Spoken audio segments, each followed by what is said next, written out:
Hello guys. അപ്പോൾ ഇതാ ഇന്ന് ഞങ്ങൾ മണിക്കുട്ടിൻ്റെ അംഗനവാടിയിലേക്ക് പോവുകയാണ്. അവിടെ ഒരു ക്രിസ്മസ് ട്രീ ഒക്കെ ചെയ്ത് കുറച്ച് അലങ്കരിക്കാൻ വിചാരിച്ചിട്ട് അപ്പോൾ നമ്മൾ ഷോപ്പിൽ നിന്ന് എടുത്തിട്ട് ഞാൻ ഇപ്പോൾ അംഗനവാടിയിലെത്തി. അപ്പോൾ ഇതാ മണിക്കുട്ടി അറിയൂല ഞാൻ അങ്ങോട്ടേക്ക്. അവൾക്കൊരു സർപ്രൈസ് ആയിക്കോട്ടെ വിചാരിച്ചിട്ട് ഞാൻ അവളോട് പറയാതെ പോവുകയാണ്.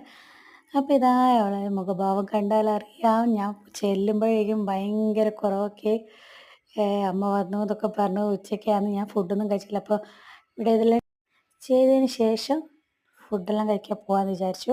അപ്പോൾ മണിക്കുട്ടിനെയും കൂടി കൂട്ടാം. അങ്ങനെ ഞങ്ങൾ ഇതെല്ലാം ഡെക്കറേഷൻ്റെ പരിപാടിയിലൊക്കെ ചെയ്ത് കുറച്ച് നേരം മണിക്കുട്ടിനോട് വർത്താനം പറഞ്ഞു. അപ്പോൾ എന്നെ കണ്ടപ്പം ഭയങ്കര കുറവായി. അപ്പോൾ പിന്നെ അടുത്തേക്ക് അപ്പോൾ ഇതാ ഇവളെൻ്റെ അടുത്ത് വന്ന് നിന്നു. അപ്പോൾ ബാഗിൽ ഇതൊക്കെ കണ്ടപ്പോൾ ഭയങ്കര സന്തോഷമായി. അമ്മ എന്താന്ന് ഇങ്ങനെ ചോദിച്ച് കച്ചറ ഉണ്ടാക്കുക. അപ്പോൾ ഇതാ ഞാൻ അവിടെ ഉണ്ടാക്കിയ ക്രിസ്മസ് ട്രീ ഇതാ. അപ്പോൾ എല്ലാവർക്കും ഇഷ്ടമായി.